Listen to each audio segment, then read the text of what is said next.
예레미야 애가 3장 1절로 18절까지 말씀 되겠습니다. 제가 가지고 있는 구약 성경으로는 1146 그리고 1147면에 있습니다. 예레미야 애가 3장 1절부터 18절까지의 말씀입니다. 구약 성경 1146 그리고 1147면을 여러분께서 열어주시면 되겠습니다.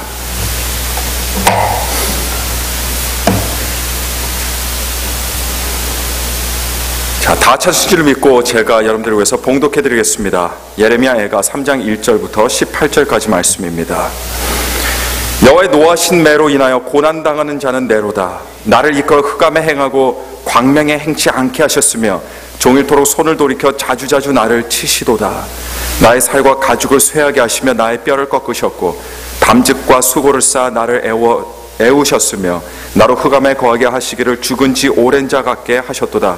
나를 둘러싸서 나가지 못하게 하시고 나의 사슬을 무겁게 하셨으며 내가 부르짖어 도움을 구하나 내 기도를 물리치시며 다듬은 돌을 쌓아 내 길을 막아서 내 첩경을 굽게 하셨도다. 저는 내게 대하여 엎드려 기다리는 곰과 은밀한 곳의 사자 같으사 나의 길로 치우치게 하시며 내 몸을 찢으시며 나로 적막하게 하셨도다.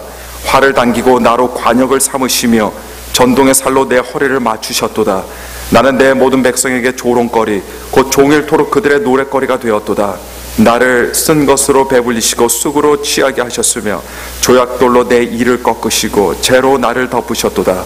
주께서 내 심령으로 평강을 멀리 떠나게 하시니 내가 복을 잊어버렸으며 스스로 이르기를 나의 힘과 여호와께 대한 내 소망이 끊어졌다 하였도다. 여러분, 많은 분들이 일주일에 한 번 주일 성수를 하기 위해서 예배드리기 위해서 교회로 찾아 나오십니다. 물론 여러분들 가운데 어떤 분들은 제가 교회에서 거의 매일 보게 되는 그런 분들도 계시고 어떤 분들은 매주 수요일 또는 토요 새벽 예배 때 나오시다 보니까 한 3일에 한 번씩 여러분들을 보게 되는 그런 분들도 계십니다. 그래도 다수의 분들은 제가 일주일에 한 번씩 정도 보게 되는 겁니다. 그리고 일주일에 한 번 여러분들을 볼 때마다 사실 여러분들의 모습은요 변한 것이 없습니다. 똑같습니다. 지난주나 오늘이나 특별히 달라지는 게 없습니다. 여러분께서 저를 보실 때도 마찬가지일 겁니다. 또 저뿐만이 아니라 지난주에 보셨던 우리 형제 자매들, 성도들을 보면서도 뭐 특별히 달라진 것이 없구나라고 당연히 그렇게 생각하실 겁니다. 물론 간혹 여자분들이 머리를 파격적으로 이렇게 바꾸시는 경우를 뺀다면 우리는 특별한 차이를 서로 보지 못하면서 서로 이렇게 인사하고 대하게 됩니다. 근데 여러분, 사실 사람들의 6일의 삶, 6일의 삶이 어떤 삶입니까? 주일과 주일 사이에 있는 월요일부터 토요일이라는 이 시간을 살아가면서 사람들은 많은 스트레스를 받습니다. 많은 삶의 압박감을 느낍니다. 그리고 그 스트레스와 압박감을 하루하루 견디면서 살아가는 그 시간이 언제입니까? 월요일부터 토요일까지의 6일 동안의 삶입니다. 비록 월요일부터 토요일이라는 그 6일이라는 그 시간이 결코 긴 시간은 아니에요. 그렇지만 우리가 서로 못 보는 그 6일이라는 시간 안에 우리들을 지치게 만들고 낭만케 하는 많은 일들이 실제로 벌어질 수가 있습니다. 어떤 사람들은 그 6일 동안에 세상에서 피눈물 나는 마음의 상처를 받기도 합니다. 젊은 청년들 중에는 시련의 슬픔을 당하거나 학업에 대한 절망감으로 그렇게 6일을 보내는 사람들 있을 수 있습니다. 사업을 하시는 분들은 좋지 않은 경제 때문에 일주일 내내 내일에 대한 초조함과 불안함 속에서 하루하루 시간을 보내신 분들도 분명히 계실 겁니다. 또 그 누군가와 원치 않은 갈등이나 다툼 때문에 혼자 마음으로 쓴물을 일주일 내내 삼키면서 시간을 그렇게 보내신 분들도 계십니다. 어떤 분들은 본인이든지 아니면 가족의 일원이든지 건강의 문제 때문에 지난주에도 응급실에 다녀온 분들이 여러분 계십니다. 바로 지난 주일과 오늘 우리가 맞이하는 이 주일 사이 그 6일이라는 시간 동안, 그 짧은 시간 동안 많은 것들이 있을 수 있다라고 하는 사실입니다. 여러분, 우리가 부인할 수 없는 것은 월요일부터 토요일까지 6일 동안 살아가는 우리의 생활의 터전, 일상을 지내게 되는 우리의 삶의 자리에는요 세상의 힘이 역사하고 있다는 겁니다. 월요일부터 토요일까지 우리가 살아가는 곳에는 사실은 많은 어두움이 있습니다. 그리고 불신앙의 생각들이 있고 불신앙의 사람들을 대하면서 우리는 지내야 됩니다. 그러다 보면 실제로 육체적으로는 그렇지 않다 하더라도 정신적으로 그리고 영적으로 사람들은 지칠 대로 지친 채로 주일날 교회에 오는 경우들이 여러분 비일비재하게 일어나고 있습니다. 그래서 저에게 중요한 것은 무엇이냐면요, 사람들이 교회에 와서 예배 시간에 그냥 무표정하게 오고 무감동으로 가만히 앉아있다가 집으로 돌아가는 것이 아니라 예배 시간을 통해서 하나님의 말씀을 통해서 회복되는 일입니다.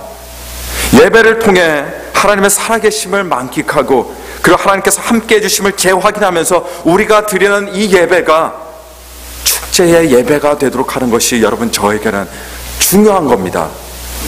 6일 동안 내내 다른 사람들의 말을 여러분께서 들으셨다면, 그리고 6일 동안 세상이 하는 말들을 듣고 라디오에서 하는 말을 듣고 TV에서 하는 말들을 들었다면, 주일날만큼은 말이죠, 거룩한 예배 자리에 나와서 천지를 창조하신 하나님, 우리를 사랑하시는 하나님, 그리고 이 세상의 진리이신 하나님께서 해주시는 그 하나님의 말씀을 듣는 것이, 그것이 여러분 중요하다는 겁니다.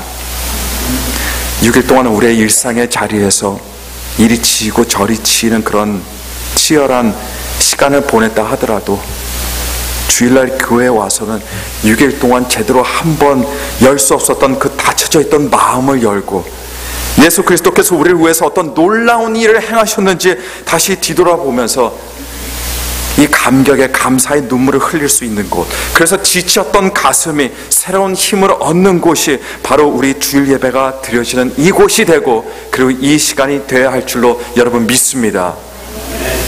교회에 와서는요, 내가 힘들고 어렵고 고통스러운 현실이 아니라 하나님께서 우리를 향해서 가지고 계신 그 원대한 계획에 우리의 마음이 살짝 들뜨는 곳이 되어야 됩니다. 교회는 원망이나 불평이나 불만의 말이 있는 곳이 아니라 우리들이 하나님의 약속을, 우리들에게 해주신 그 거룩한 약속을 함께 나눌 수 있는 곳이 되어야 됩니다. 그리고 하나님께서 우리들에게 베풀으신 놀라운 은혜를 서로 나눌 수 있는 곳이 되어야 할 줄로 믿습니다. 저는 목회자로서 그리고 설교하는 사람으로서 여러 교회를 다녀왔습니다. 그런데 이전에 수년 전에 한 교회를 방문해서 그곳에서 주일 예배를 인도하고 말씀을 전한 적이 있었습니다. 그날이 그냥 평범한 주일이었는데, 근데 분위기만큼은 그렇지가 않았어요. 평범한 주일이 아니었습니다. 그 교회 분위기는 어떤 분위기 같았냐면 마치 고난주간 같은 분위기였습니다. 고난주간 중에서도 우리 예수님께서 못 박혀 돌아가신 그 굿 프라이데이 같은 그런 분위기의 주일이었습니다. 그러니까 굉장히 어두웠다는 얘기죠. 우울했다는 이야기입니다. 그래서 말씀을 다 마치고 나서 그 교회 목사님께, 목사님 혹시 요 근래 교회에 안 좋은 일이 있었습니까? 이렇게 여쭤봤더니 그 목사님께서 제게 이렇게 말씀하시는 거예요. 그것이 본래 그 교회 분위기라는 겁니다. 그러면서 그 목사님께서 제게 이런 말씀을 해주셨어요. 우리 교회 예배 분위기가 좀 어둡고 조용한 것은 사실이지만 그래도 나름대로 목사님 거룩해 보이지 않습니까? 나중에 차를 타고 오면서 그 목사님의 말씀을 들으면서 여러분 저는 이런 생각을 했습니다. 기왕 거룩할 것이라면 고난주간의 어두운 분위기로 1년 내내 거룩하기보다는 예수님께서 다시 사신 부활절의 축제 분위기로 1년 내내 거룩한 것이 훨씬 낫지 않겠냐는 그런 생각이었습니다. 우리 교회를 향한 저의 소망들 중에 하나는 어떤 다른 그런 교회들처럼 어두운 분위기에서 경직된 예배를 드리는 것이 아니라, 그리고 1년 내내 서로 고집을 굽힐 줄 모르고 너가 맞니 내가 맞니 누가 잘못했니 하면서 이런 의견 충돌로 교회가 시끄러울 것이 아니라, 우리가 본래의 예배 자리에서 찬양과 감사의 자리에서 예수 그리스도 안에서 받은 축복들을 생각하면서 비록 일주일 약 1시간밖에 안 되는 짧은 시간이다 할지라도 함께 축제의 예배를 드리면서 하나님을 영화롭게 하는 것이, 그것이 저의 소망 중에 하나입니다. 그래서 여러분, 교회는요 밝은 교회가 되어야 됩니다. 성령께서 주시는 밝음이 사람들의 얼굴에 있어야 됩니다. 예배드리는 사람들의 얼굴에, 봉사하는 사람들의 얼굴에, 그리고 우리가 함께 나눈 교제와 친교에도 이 예수님의 밝음이 있어야 되는 겁니다.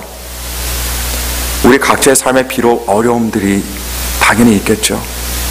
문제가 당연히 있을 겁니다. 그럼에도 불구하고 하나님께서 주시는 그 밝음이 저와 여러분의 얼굴에 가득 넘치게 되기를 여러분 오늘 시간 간절히 축원합니다. 제가 방금 밝음에 대해서 말씀드렸지만, 그러나 오늘 제가 봉독한 본문 말씀은 우리 성경 전체를 통틀어서 제가 느끼기에는 가장 어둡고 가장 슬프고 가장 처참한 본문이라고 할 수 있겠습니다. 벌써 책의 제목부터 여러분 보시기 바랍니다. 책의 제목이 뭡니까? 예레미야 애가입니다. 이건 사랑을 노래하는 연가가 아니에요. 예레미야 연가가 아닙니다. 그건 말 그대로 애가예요. 누구의 애가입니까? 누구의 슬픔의 노래입니까? 바로 예레미야라고 하는 이 사람의 슬픔과 통곡이 담겨있는 책이 예레미야 애가입니다. 예레미야는 자신의 나라가 망하는 것을 직접 눈으로 목격한 사람이었습니다. 자신의 동족들이 비참하게 원수들의 손에 이끌려서 끌려가는 것을, 포로로 끌려가는 것을 직접 체험한 사람이었습니다. 예레미야는 자신이 사랑하는 것들 뿐만이 아니라 사랑하는 많은 사람들을 잃었던 그런 사람이었습니다. 예레미야가 당하는 이런 고난과 이런 고통은요, 10대 아이가 시련을 당해서 당하는 그런 눈물이나 고통이 아니에요. 다릅니다. 고통의 무게는 보통 사람들이 가히 상상조차 할 수 없는 그런 슬픔입니다. 여러분, 제가 봉독해드렸던 말씀을 한번 보시길 바랍니다. 거기 보니까 거기에 쓰여진 언어를 보니까요, 고난당하는 자는 나다로 시작해서 하나님께서 나를 치시고 나의 뼈를 꺾으시고 나를 죽은 사람처럼 만드시고 나를 두른 쇠사슬을 더욱 무겁게 하시고 내 기도도 물리치시고 내 길을 좌절시키시고 하나님께서 곰이나 사자처럼 내 몸을 마구 찢으시고 나를 관역 삼아 활을 당기시고 나를 조롱거리로 만드시고 돌로 내 이를 부러뜨리시고, 이런 표현들이 끝없이 연이어서 등장하고 있습니다. 예레미야 이 글을 보면 여기에 있는 것은 절망밖에 없어요. 여기서 느끼고 찾을 수 있는 것은 좌절뿐이고 슬픔밖에 없습니다. 여러분, 제가 하나님이었다면 말이죠, 제가 하나님이었다면 제가 예레미야의 이 글이나 이 책을 여기 성경에 절대로 넣지 않았을 겁니다. 고로 제가 하나님이었다면 우리들이 가지고 있는 성경, 여러분들이 가지고 계신 성경은 66권이 아니라 65권이 되었을 겁니다. 따라서 가격도 조금은 내려갔겠죠. 여러분, 생각해 보시기 바랍니다. 누군가가 저를 마치 곰이나 사자처럼 비유하면서 저에 대한 원망 섞인 그런 강도 있는 어조로 토로하고 있는데 제가 왜 이런 글을 사람들 보라고 넣겠습니까? 차라리 에스겔서나 이사야서를 조금 더 늘리는 한이 있어도, 아니면 하나님을 찬양하는 기분 좋은, 나를 찬양하는 그런 시편을 조금 더 늘리면 늘렸지, 예레미야 애가라는 이 어두운 책은, 슬픔의 책은 저는 뺄 것 같습니다. 하지만 중요한 것이 무엇이에요? 하나님께서는 예레미야의 이 글을 성경에 넣으셨다는 겁니다. 이유가 무엇입니까? 왜 사람들로 하여금 예레미야의 고통의 소리를 듣게 합니까? 왜 피눈물의 부르짖음을 우리들로 하여금 듣게 하셨을까요? 왜 사람들로 하여금 예레미야의 부르짖는 비참한 절규의 목소리를 듣게 만드셨을까요, 여러분? 그 이유를 함께 살펴보겠습니다. 첫 번째로, 왜냐하면 하나님의 진노가 어떤 것이고 그리고 하나님의 심판이 반드시 있다는 것을 예레미야의 애가를 통해서 우리들에게 알려주시기 위함입니다. 우리가 읽은 예레미야 3장 바로 앞장인 2장에는 예레미야가 목격하고 경험한 그 끔찍한 일들이 왜 일어났는지, 도대체 그 근원이 어디에 있는지 밝혀주는 구절이 있습니다. 바로 2장 1절이에요. 거기에 보니까 이렇게 기록하고 있어요. 슬프다, 주께서 어찌 그리 진노하사. 또 예레미야 애가를 끝내는 맨 마지막 문구도 보니까 뭐라고 기록되어 있냐면요, 하나님의 진노하심이 참으로 크심이니이다, 이렇게 마무리 짓고 있습니다. 그렇습니다. 남유다 백성들이 나라를 빼앗기고 만국인의 신분으로 살아가야 했던 이유는 무엇 때문이었습니까?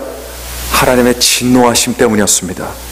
무엇에 대한 진노였습니까? 이스라엘 백성이 하나님의 말씀 듣기를 거부하고 하나님의 인도하심과 사랑을 거부한 것에 대한, 이런 것들에 대한 하나님의 진노하심이었습니다. 뿐만 아니라 불의를 행하며 우상을 섬기고 그리고 자기 자신을 의지했던 것에 대한 타오르는, 주체할 수 없었던 하나님의 진노 때문이었습니다. 즉 다시 말하면 남유다의 죄에 대한 진노였습니다. 이런 배경을 본다면 나라를 잃은 남유다 사람들은 단순히 가련하고 힘없고 불쌍하고 참 안된 무고한 피해자가 아닙니다. 그들은 그들의 죄값을 분명하게 받고 있는, 치르고 있는 죄인들인 겁니다. 수요일날 신문에서 제가 읽은 기사가 있습니다. 19살 때 사람을 죽였습니다. 그리고 감옥에 갇혔는데 몇 년이 안 되어서 탈옥했어요. 그러다가 1972년에 디트로이트에서 마이애미로 향하던 델타 소속 비행기를 다른 4명과 함께 공중에서 납치하고서는 FBI에게 100만 달러를 요구했습니다. 근데 참 놀랍게도 100만 달러를 받게 되었어요. FBI에게 받게 되었어요. 그러면서 알제리로 도망가서 행방이 묘연했던 조지 라이트라고 하는 사람의 기사였습니다. 그런데 문제는 말이죠. 왜 40년이 지난 이 일을 수요일날 신문에서 다루었겠습니까? 왜냐하면 그가 70세가 된 할아버지의 나이에 포르투갈에서 FBI에게 의해서 붙잡혔기 때문이었습니다. 미 연방법원 경호국 뉴저지 지부의 대변인은요, 그가 잡히고 나서 공식적으로 이렇게 발표했어요. 시간이 많이 흘렀지만 결국 정의는 실현되었고 범인은 자신이 저지른 대가를 받게 될 것입니다.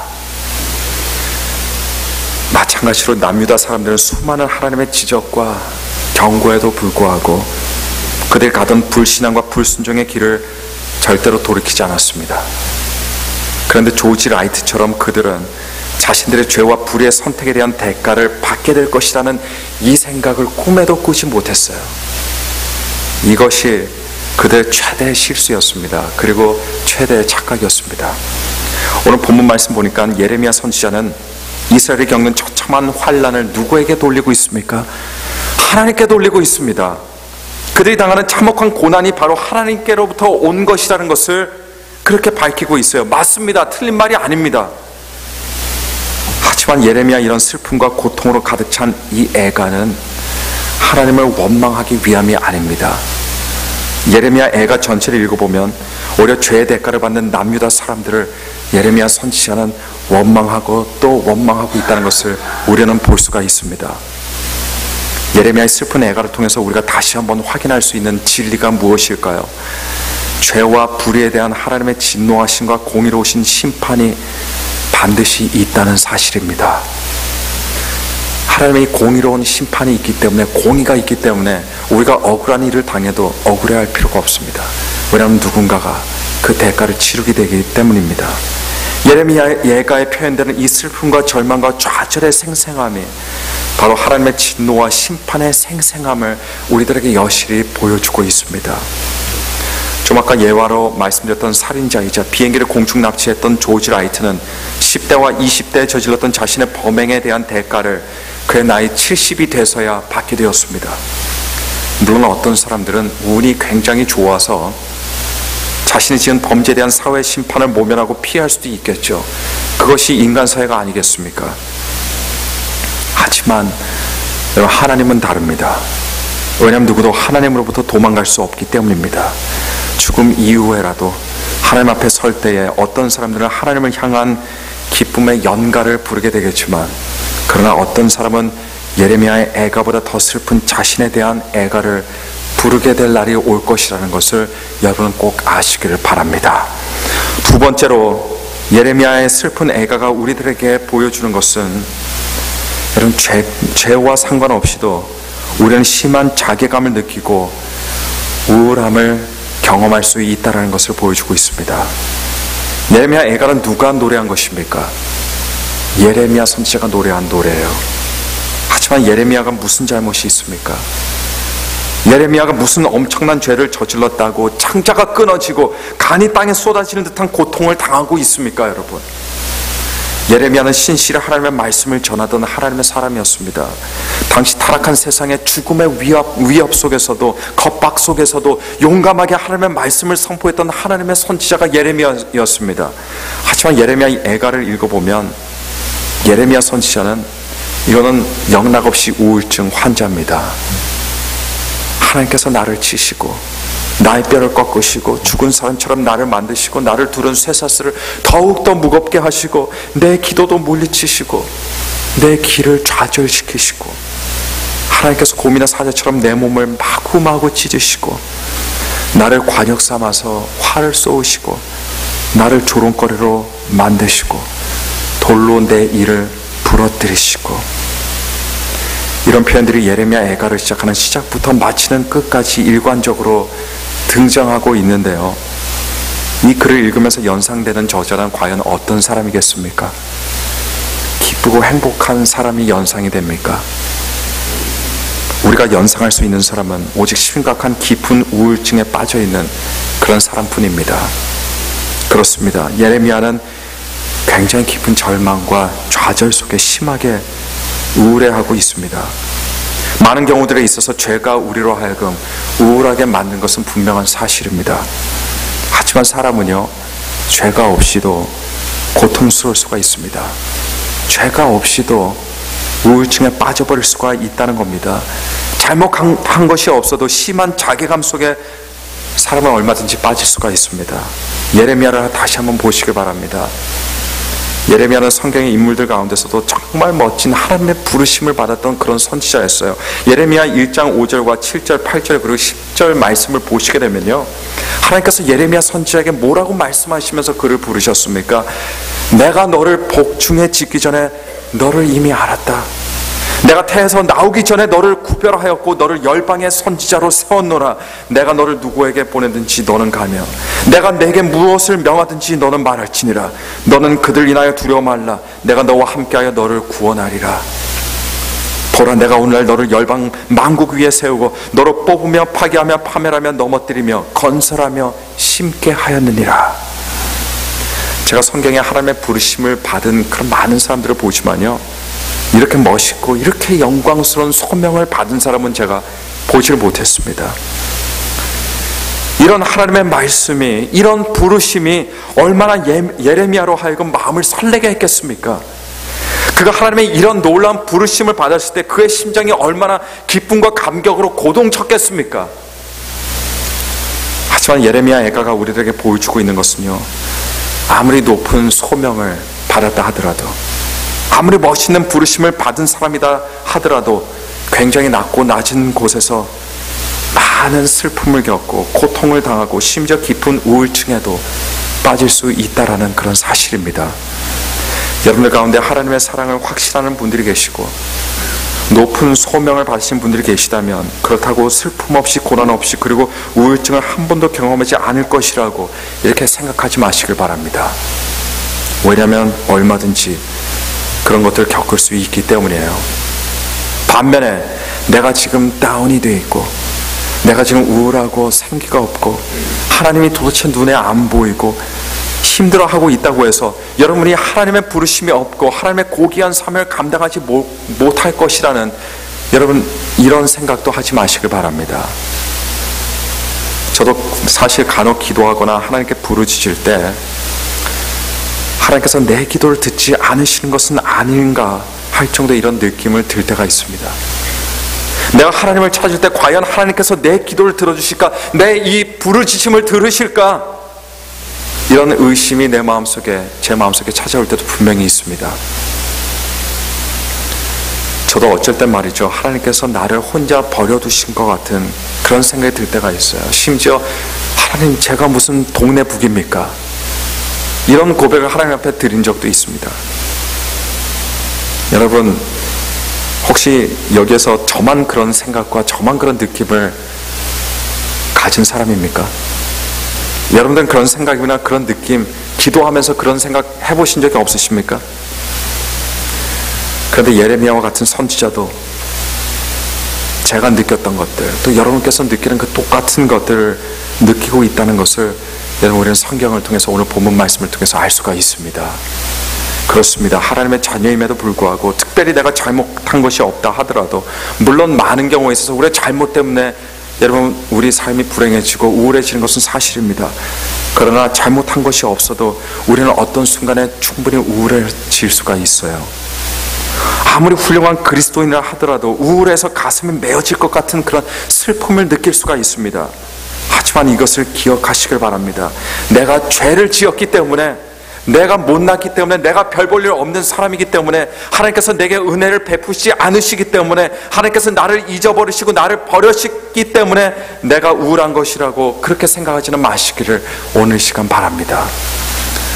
사람은 언제든지 예레미야처럼 내 욕심 때문도 아니고 내 정욕 때문도 아니고 내 죄 때문도 아닌 어떤 일들로 충분히 우울해질 수가 있어요. 우리 기분과 감정이 우울해질 수는 있지만 사실 그것은 괜찮습니다. 하지만 그리스도인들이 죄를 짓게 되는 순간은요, 우울해지는 순간이 아니에요.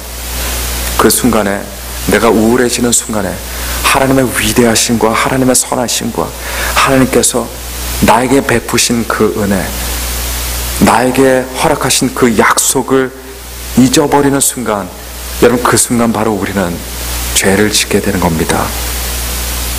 그리고 그 순간 우울한 감정이 우리를 짓밟고 우리를 삼켜버리는 무서운 짐승이 되어버린 거예요. 살아가면서 우울한 순간이 없을 수는 없습니다. 하지만 슬픔과 고통의 시간에도 내 감정이 어떻든 간에 우리 하나님께서는 위대한 하나님이십니다. 좋으시고 선하신 하나님이십니다. 나를 생각하시는 하나님이십니다. 나를 위해서 목숨까지도 버리시는 그런 하나님이라는 이 진리에는요, 절대로 변함이 없습니다. 예레미야가 그러했습니다. 그가 당하는 그 비참한 상황 속에서 한없이 낙담하고 한없이 좌절하고 한없이 절망했지만, 하지만 그는 그의 마음에 일어나는 의심과 싸웠습니다. 그리고 그의 마음에 있는 성령께서 주시는 확신의 줄만은 절대로 놓지 않았습니다. 우울한 가운데서도, 절망하는 가운데서도, 눈물을 흘리는 가운데서도 이 확신의 줄만은 절대로 놓지 않았습니다. 제가 즐겨 부르는 찬양 중에 꽤 오래된 찬양이에요. 주의 인자는 끝이 없고라는 이 찬양이 있습니다. 가사가 이렇습니다. 주의 인자는 끝이 없고 주의 자비는 무궁하며 아침마다 새롭고 늘 새로우니 주의 성실이 큼이라. 성실하신 주님. 여러분, 이 찬양의 가사 정말 은혜스럽지 않습니까? 그런데 이 찬양의 가사는 성경의 한 부분을 인용해서 만들어진 가사입니다. 그곳이 어딘 줄 아세요? 보통 하나님을 찬양하는 시편에 있는 말씀이 아닌가라고 이렇게 생각할 수 있습니다. 하지만 시편이 아니에요. 주의 인자는 끝이 없고 주의 자비는 무궁하고 아침마다 새롭고 늘 새로우니 주의 성실이 큼이라. 성실하신 주님. 여러분, 이 가사는, 이 말씀은 바로 우리가 오늘 살펴보는 슬픔의 책이라고 불리는 예레미야 애가 바로 여기서 찾을 수가 있는 그런 말씀입니다. 이 가사는 우리가 읽은 본문 바로 뒤에 나오고 있어요. 그래서 예레미야 애가 3장 21절부터 24절 말씀 보시면요, 거기에 보니까 중심에 회상한 즉 오히려 소망이 있사오면 여호와의 자비와 긍휼이 무궁하심으로 우리가 진멸되지 아니함이니라. 이것이 아침마다 새로우니 주의 성실이 크도소이다. 내 심령에 이르기를 여호와는 나의 기업이시니 그러므로 내가 저를 바라리라. 아까 저는 밝음에 대해서 말씀드렸습니다. 예수 그리스도의 밝음이 우리 안에 있어야 된다라고 저는 그렇게 말씀드렸어요. 예레미야 애가, 이 책은 정말 비통해하며 쓴 그런 슬픔과 눈물의 책이지만, 하지만 여기에서조차 우리는요, 밝음을 찾을 수가 있습니다. 밝음이 있다라는 이야기예요. 예레미야 별명이 이 책 때문에 어떤 별명이 붙은 줄 아십니까? 예레미야는 눈물의 선지자라는 별명이 붙었습니다. 하지만 분명한 사실은 예레미야에게는 밝음이 있었다는 겁니다. 그의 삶에는 분명히 눈물이 있었어요. 좌절이 있었습니다. 절망이 있었습니다. 가슴이 찢어지는 듯한 아픔이 있었고 고통이 있었습니다. 분명한 사실이에요. 하지만 예레미야에게는 밝음이 있었어요. 그 밝음이 무엇입니까? 어떤 상황에서도 하나님 안에서 갖는 그런 소망입니다. 제가 청년들 간혹 가다가 모아두고 한 1년에 한 번쯤은 연애 특강을 할 때가 있습니다. 이런 사람과 연애해라. 이런 식으로는 절대 연애하지 마라.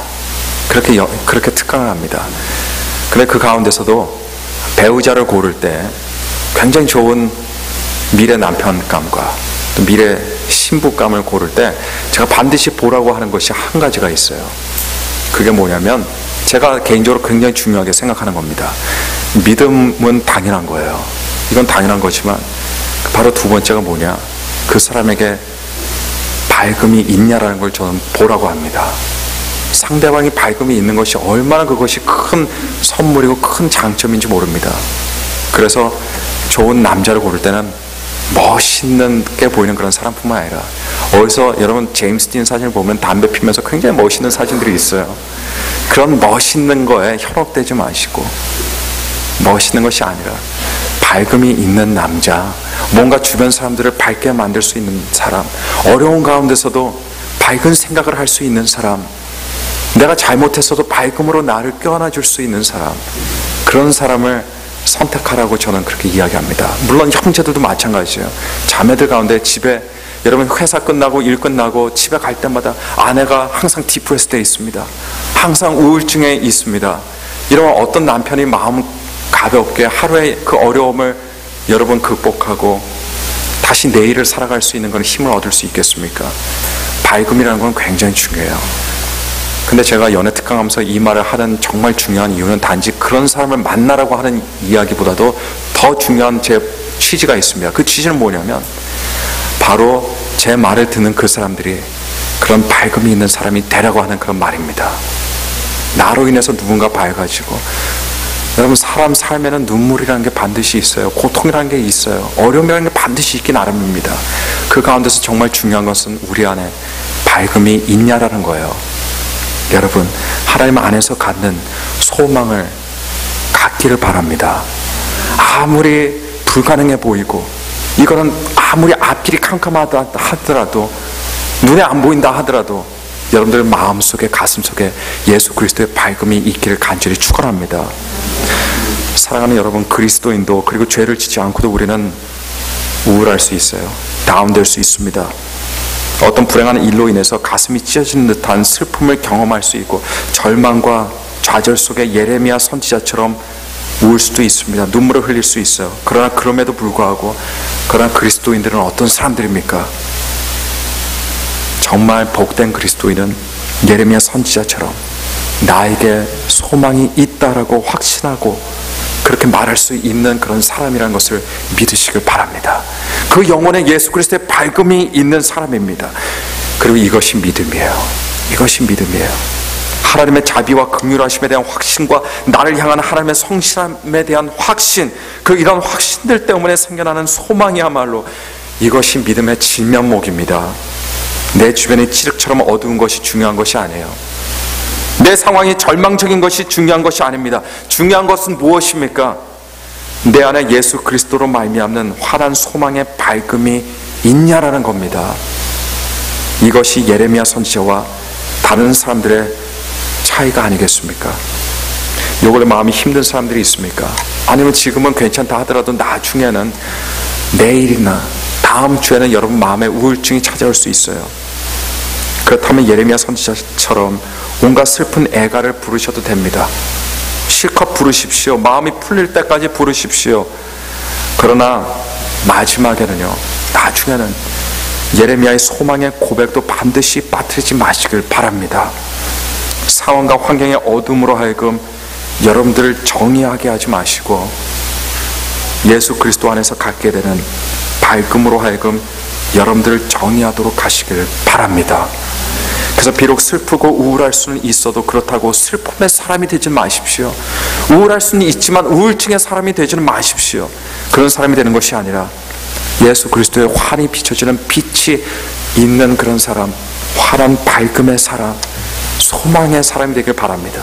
아무리 하는 일이 족족 안 된다 하더라도 그래도 그 안에서 밝음이 있는 그런 사람이 될 때, 여러분, 우리 하나님께서는 그 밝음을 통해서 여러분의 길을 열어주시고 하나님께서 허락하시는 풍성한 축복과 은혜가 여러분들 삶에 채워지고 또 충만케 되기를 오늘 시간 간절히 축원합니다. 오늘 말씀 생각하시면서 함께 고개 숙여서 우리 기도하겠습니다. 여러분 기도하실 때, 하나님 아버지, 내가 바라던 일이, 내가 희망하는 일이, 내 생각이 또 때로는 내 자신을 바라보면서 한없이 우울해지기도 하고, 다른 사람들을 보면서도 좌절하고 절망이 되지만서도, 그러나 그 가운데서도 예수 그리스도께서 나의 밝음이 되어 주옵소서. 그 밝음이 내 영혼에 비춰지게 하시고 우리의 삶에 비춰지게 하옵소서. 하나님, 내가 하나님께서 우리 삶에 베풀으셨던 은혜도 망각해버리고 어두움 가운데 살았다면 인생에 재밌는 것이 없습니다 라고 이렇게 얘기하면서 살았던 그런 사람이 있다면요, 오늘 그분들은 회개해야 됩니다. 왜냐하면 하나님께서 허락하신 밝음이 분명히 있기 때문에요. 어둠을 쳐다볼 것이 아니라 밝음을 쳐다봐야 됩니다. 이 시간 기도하실 때 하나님 아버지, 내 안에 밝음이 있게 하옵소서. 하나님께서 비춰주시는 그 빛이 있게 하여 주옵소서. 그래서 빛의 자녀들이 되게 하여 주옵소서. 우리 애통해하며 회개하는 마음으로 오늘 시간 다 함께 통성으로 기도하도록 하겠습니다. 다 함께 기도하시겠습니다. 거룩하시며 전능하신